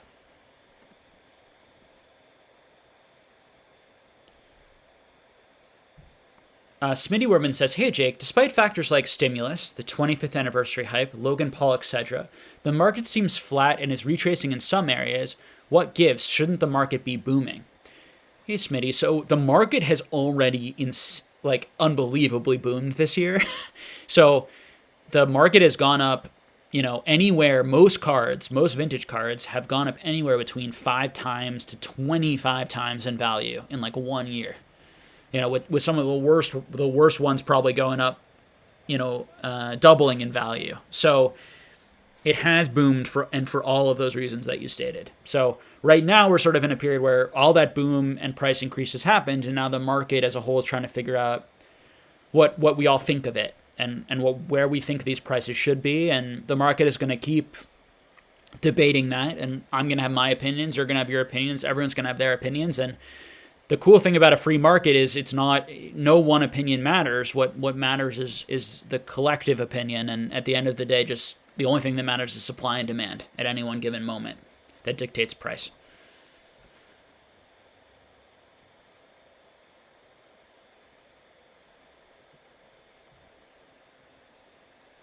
Mason Berry says, hey Mason, good to see you. Jake, waifus are holding surprisingly strong. Will they ever go back to before the TBJ bump? People are still really gobbling them up. I hear lots of conversations of people still doing buyouts of them. I think that increased prices around items, and when we've seen and I'm not going to say waifus are in a bubble or anything like that. I don't really know. I think waifus were undervalued before this. So just like Pokemon in general was undervalued. So I think that some of it's just an awareness piece. Some of it was an influencer and people giving each other permission to actually like these things. And then I think some of it is just a lot of people following the hype and following what other people think rather than collecting or investing in what they like. So we'll see what happens. It may come down in the next few months. It may come down in the next few years. It may find a new stationary price at where it's at. The reality is when a card is only $15, $20, depending on the waifu, depending on the full art, some of the lesser desirable full arts, that's not that much money. So even if the card was going for $1 before and it 15x'd in value, it's not that much money. And so when you have really lower valued cards like that, one or a few individuals with lots of money can come in and buy them all up and really make huge movements on those. And Magic the Gathering is where we've seen most of that behavior historically, where we've had guys buy 500 or 1,000 of one card, trying to move the price up on it, and then trying to flip it, buying 1,000 of a card at $1 and then trying to sell it for $10.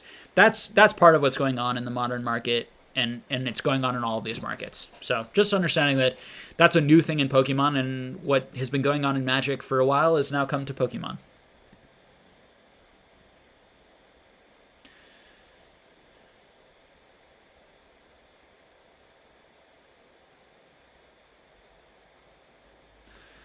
Shane Young says, hey Jake, what do you think of the Evolutions Charizard having a 10% PSA 10 ratio? It's lower than the 4% for first edition base set Charizard, which seems crazy to me. Yeah, it's really crazy how difficult that card is to grade. It's really interesting. And yeah, so I think that it's very interesting that a modern card is so hard to grade. I'm a little surprised just that PSA, that more 10s aren't being graded. I feel like people sent in some pretty strong looking cards that probably would be 10s maybe if they weren't those cards. I don't know. I don't want to spread conspiracy theories, but it does seem surprisingly low. But don't let that fool you.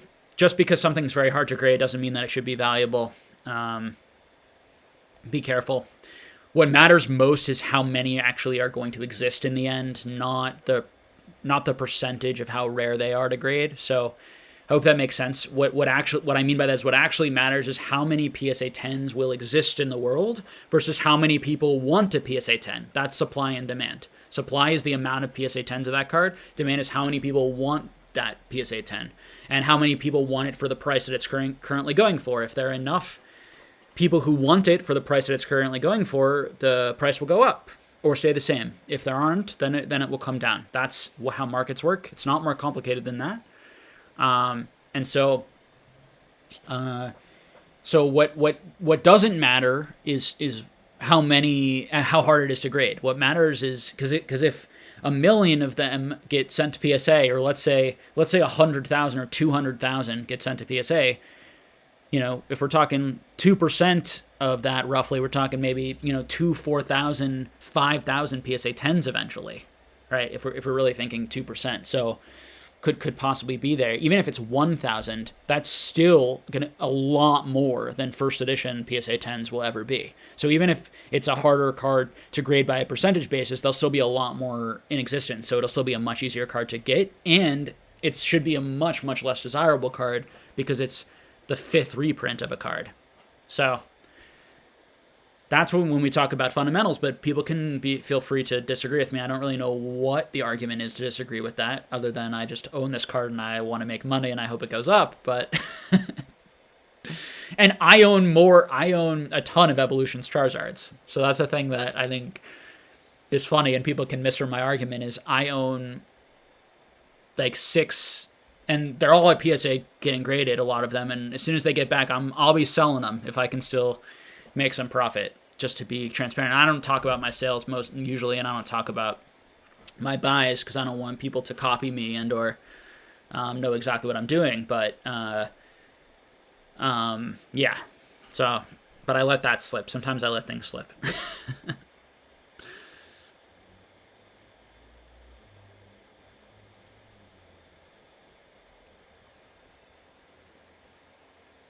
Zach Johnson says, and this will be, I think, maybe I'll do 2 more questions and then I'll hop to the bottom of the chat for the last little bit. Okay, guys? And if you guys have been watching for a while and enjoying the content, if you can take a second to like the video just to show that kind of free appreciation and support of the effort I put in to try and help people. And also, if you like what we're doing here and you like the interviews and having more discussions with these sort of like long format, unedited, raw interviews with the biggest collectors in the hobby and investors and influencers in the hobby, definitely consider subscribing for more of that. Appreciate everyone's support, and we're closing in on 5,000 subscribers, which is an insanely amazing milestone. Feels good to have accomplished that.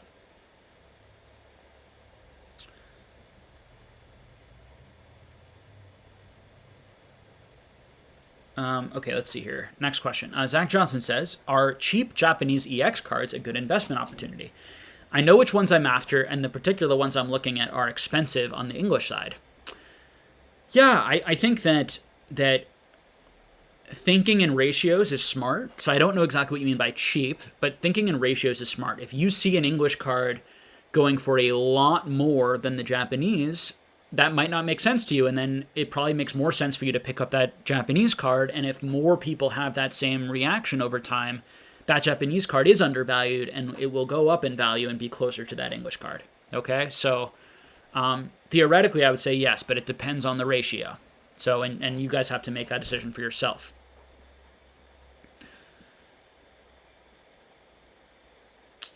All right.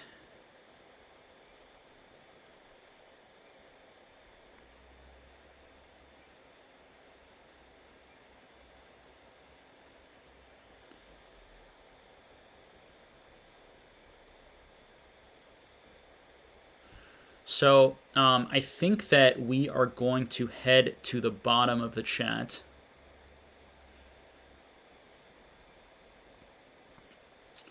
Give me 1 second to get down there and we can just hang out.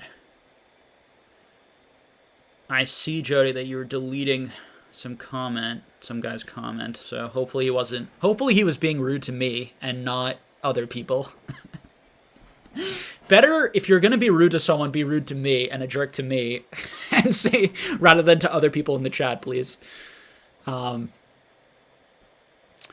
see what people are talking about down here.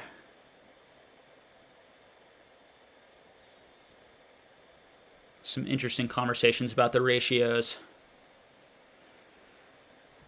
Yeah, and I really encourage people to have these discussions with each other in the chat because there's so much knowledge here and so many long-term Pokemon card collectors and high-end collectors and new collectors in the chat that can give you guys perspectives. And I don't want it to become something where it's repetitive. It's just like me hearing my perspective, which might be very similar over and over. I think the value can come from like the group discussion. And in the future, I also probably need to think of ways of maybe maybe improving that, where we get to hear other arguments or debates or back and forths from people in the community. I do want to do more debates. That's something we absolutely have to do on this channel. We need to find people who have different opinions than me, who are also informed, and then have those debates in public, because that's where the most value is going to come from for people, is hearing two sides of the story and different perspectives. And perspectives from people who you disagree with. That's going to be the best, and probably the most entertaining too.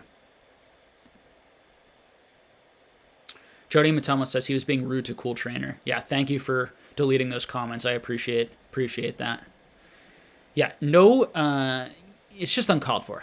People being rude. Like, everyone's entitled to their own opinion and worldview. You don't have to put anyone down. It's so silly. It's such a silly waste of energy.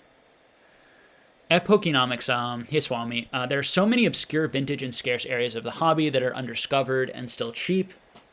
How do we get people excited to dive into these areas past set cards? I think it's part of just a time in the hobby thing. I think people who really like Pokemon and want to be here are going to naturally find themselves gravitating towards those sorts of things, because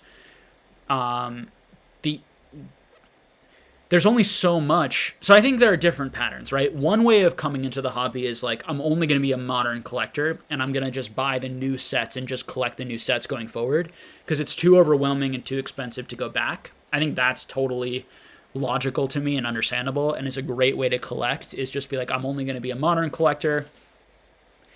It doesn't mean you have to say vintage cards suck, which is what I hear some people say, which is ridiculous, but it's totally understandable why you don't want to go back. But I think there are going to be plenty of people who maybe do have the resources, or just get tired of the way the modern cards look, and do decide to learn about all the other options and all the other older options. And for me, as someone who appreciates history and appreciates how things got built and how things developed and how hobbies developed, and how the designs of these characters developed and how the different artists developed these characters over time, for me, I just love, part of collecting is collecting the firsts of things and collecting the older stuff, just for me personally.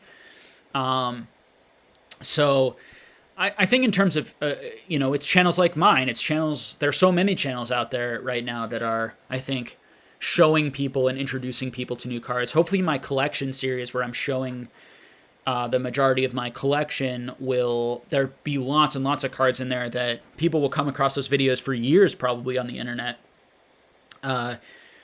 Maybe 15 years, however long this hobby goes, people will come across those videos and see cards that they've never saw before. And so I think that that's how you do it, is you have more and more people on YouTube, people on other platforms, people just on Instagram, and friends of friends, and talking to people and saying, hey, have you heard about this card? This card's really cool looking, just sharing that. I think that's what becomes so difficult. A channel like Twice Baked Jake is so great for the hobby, and I'm such a fan of his channel and supporter of his. And when I'm critical of it, it's when I feel like it's giving, instead of just being that sort of like gateway to the hobby where he's helping people see these cool Japanese promos and introducing them to some new cards they've never seen before, and talking about modern and a little bit of vintage in a way that's not nearly as like deep dive and lengthy as my channel. My channel's not going to appeal to the majority of newer Pokemon card collectors initially. Some it might, but initially, because there's a lot of jargon here. There's a lot of the way that I talk is and a lot of people here talk isn't going to be as simple and straightforward for someone who, is just new into the hobby and doesn't know about any of the sets we're talking about, let alone some of the more niche stuff we talk about here. So I think that it's a process of like those types of channels that give really accurate, great information, leading to channels like mine and channels like others that maybe are talking more about, some of the details and the specifics of the pop reports and what all of that means, and the history of the prices and history of these cards. That's how I view it. I think that the danger is, how do you do all of that education and awareness without giving people like misleading information or confusing collecting and investing and this type of terminology, or flipping and being a business versus investing, and in a way that, but again, I have my opinions about what's okay and what's not okay, and other people are going to have their opinions about what's okay and what's not okay, and I am not the ethical voice of the hobby. I'm my own ethical voice. Everyone out there is their own ethical voice. That's how I view myself, and I think everyone should view me as I'm the ethical voice for myself, not the ethical voice for you, and we should all view everyone that way, okay? And it's about a consensus and about conversations, trying to figure out what's okay and what's right, rather than any one person being the scapegoated as either the hero or the villain of the hobby, that type of stuff, okay?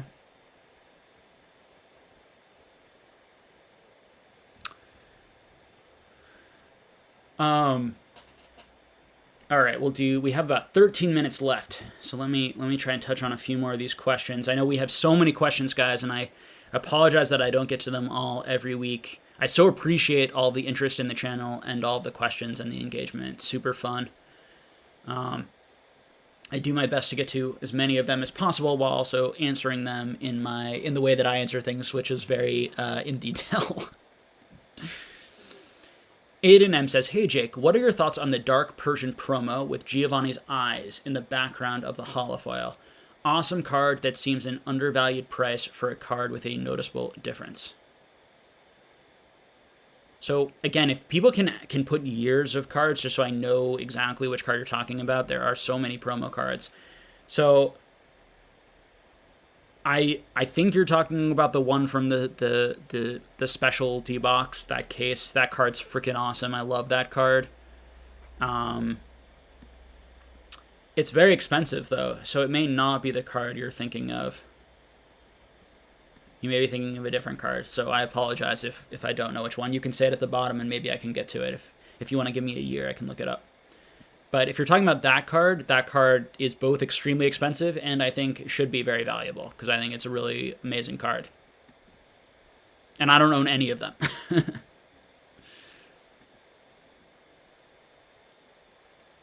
Vedu GMS says, question, do you have any experiences selling high dollar items on eBay? I have a WotC booster box I'd like to sell, but I'm afraid of the high possibility of fraudulent behavior from potential buyers. So I have never sold any very valuable items on eBay.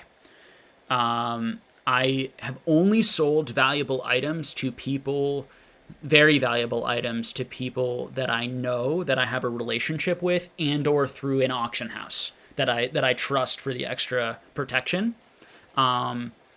So that's what I do.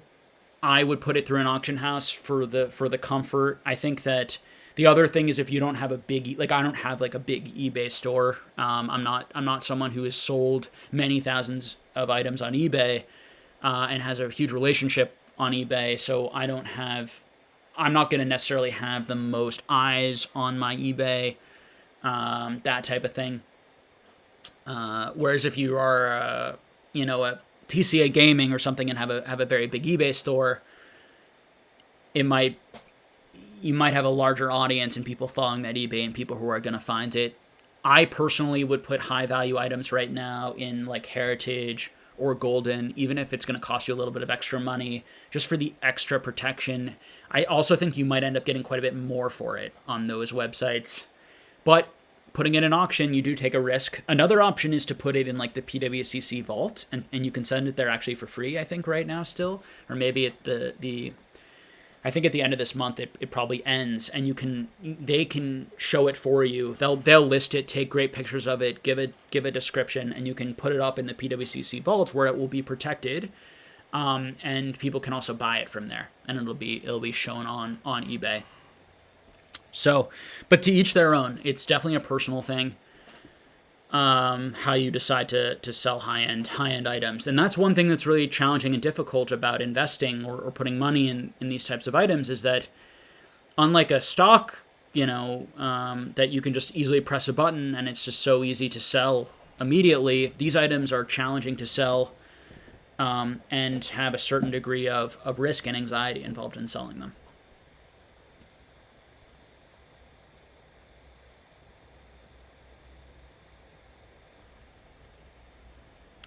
Shot9X says, "What's up, Jake? What's your opinion on the new gen baby shiny cards and shiny fates, and do you think shiny fates will always be wiped off the shelves?"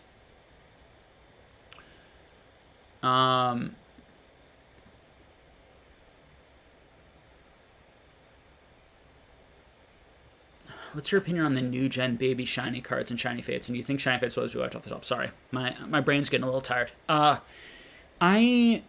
I really like the baby shinies. I actually prefer the baby shinies to the full art shinies in terms of the design. Although I like the full art shinies also. I don't know if Shining Fates always gets wiped off the shelf. It will for the foreseeable future. Even if they print a lot more, I think it will be all gobbled up for the foreseeable future. There's just so much demand right now. And I think a lot of that's being driven up by online breaks that are happening. Do I think that... yeah, so I really like them, I guess, is my answer. There's a lot of them, though, so in terms of future value, I don't know how they're going to do. I really would, invest in rarity. I think is always the safest bet if you're going to invest.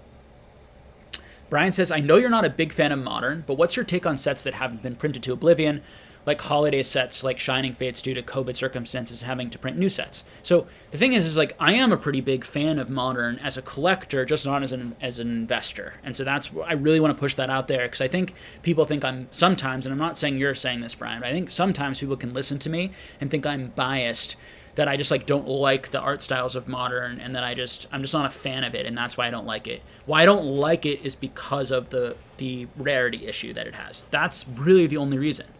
Okay, and some age issue, but historical issue to it as well. That's true also, in the sense that I do think first, if you look at hobbies, not only does the rare stuff always be do better, or in most cases do better, because of, again, supply and demand. The supply is so much lower, you need so much less demand. But things that are historical do much better. The firsts of Pokemon, right? The first appearances, the first time they did this type of art style, the first time this type of card was released in a full art, the first time this card was released in a shiny, those types of things. But to your point here, the sets that have not been printed to oblivion, like holiday sets maybe, or some holiday sets, it's going to be supply and demand. So if there was less printed, and yet the set is still has still great collector value, that set will be more expensive, and the booster boxes will have a higher price theoretically than sets that were printed more and have less enjoyable collector cards in them. I think where it becomes tricky is when you have sets that have lots of collector cards in them, but they were also the sets that were printed the most. That's where it's like, well, what will matter more? The fact that it has higher demand, or the fact that it has higher supply? And nobody knows the answer to that. So I think what's tricky, though, about demand is that demand can change, supply doesn't change, unless things get reprinted, which they can, and then there's more supply. But supply doesn't change in the sense of how many of these cards exist, outside of two factors. One, with boxes, they change. The booster boxes, they change, right, because they're opened up. Booster boxes are opened up over time, so there are less and less booster boxes in the world. It's one of the reasons why, if you are going to invest in Modern, I suggest you invest in booster boxes and keep them sealed. Okay.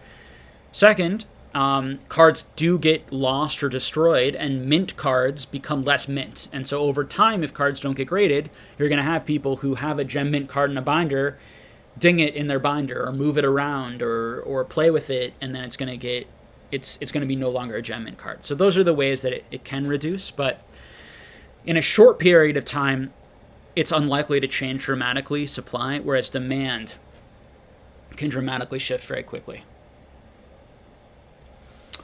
All right, 5 more minutes, guys, and then I'm going to head out. All right, I'm going to hop to the bottom again. Let's see. Momo says, "Hey Jake, always a pleasure to catch your live. You really stepped up the quality lately. Much congrats. Your channel is really a gem in the Pokemon community. Keep it that way. Longtime follower from Italy." Thank you so much for the kind comment. It makes me feel really good to know that people like the channel and are appreciating the upgrades. And a big thank you goes out to all the Patreon members, because I've taken the money that the Patreon members have been donating and upgraded, and are going to be upgrading the channel through that. We brought an editor on who we are hoping to eventually pay a decent sum, and if this channel gets bigger, like the bigger the channel gets, the better the channel's gonna get. Now, I'm also gonna take some money and profit, hopefully at some point, for all of the work that I put in, for the hours and hours, hundreds of hours I put into this. Obviously, I can make so much more money doing other things, and have made a lot more money doing other things. So fundamentally, when you're doing something like this, at least when you're small, and this is so true for all these small content creators, and they deserve so much of your respect, they are doing this for passion, okay? Because you make so little money for the amount of time and effort you put into it. So please, when you see content that you like, small channels, and I try to do this, I try to go around in the Pokemon channels and Pokemon community, please take some time to leave a positive message for someone else. It means a lot. They're working really hard. They're really passionate about this.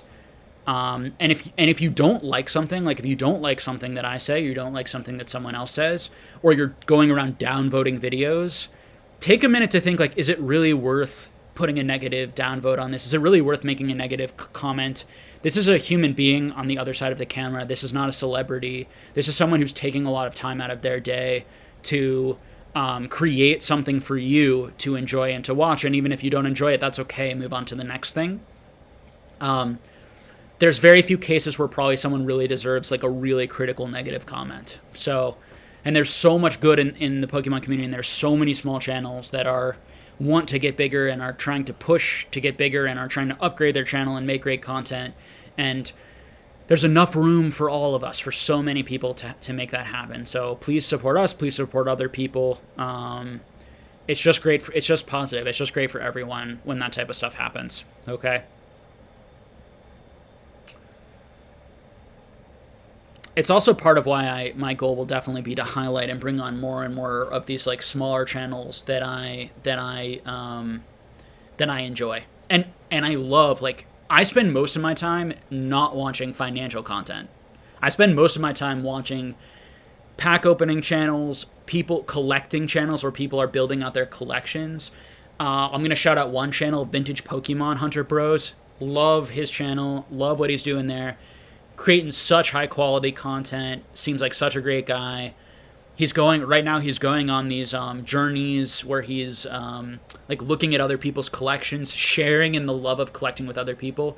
My videos and my channel can be kind of a downer sometimes, because we're talking about the struggles and the irrationality and the problems in the hobby and commenting on that, and we're talking about the finances. And so, although I think my channel is really crucial and important, and it's not the only thing that's great. and in fact, I would really encourage people to not watch too much on this channel, particularly if it's getting you down with all the financial stuff, and take some time to give some love and appreciation and watch these other channels that really, really focus in on that love of Pokemon. And Vintage Pokemon Hunter Bros is a great example of that. So, all right. So let's see if there's any sort of last minute questions or comments. Does anyone want to ask a last second question? I can leave this open for just a couple minutes, and then I think we'll probably end. Here's a question. What do you think, Whoa Pokemon says, what do you think CGC needs to do eventually to catch up to prices, or needs to do to eventually catch up to prices? I think you're saying compared to PSA. They seem to sell a lot lower and definitely grade harder. Yeah. A lot of it is going to be time. A lot of it's just going to be time. Confidence. Bigger influencers talking more positively about them. I think that it's going to be difficult for 9.5s to reach the value of 10s. I also think that PSA 10s in the future might be in trouble, because people may end up in the long run really valuing subgrades, and there might be a really big premium, particularly on Modern, where you can get more of these on things like BGS 10s or CGC 10s, or whether it's Pristine or Black Label. So I think that it's going to be tough. It's going to be tough. It's going to take a long time, and it's going to take a lot more people trusting CGC, being willing to grade with CGC, and being willing to take lower prices as that market gets built up.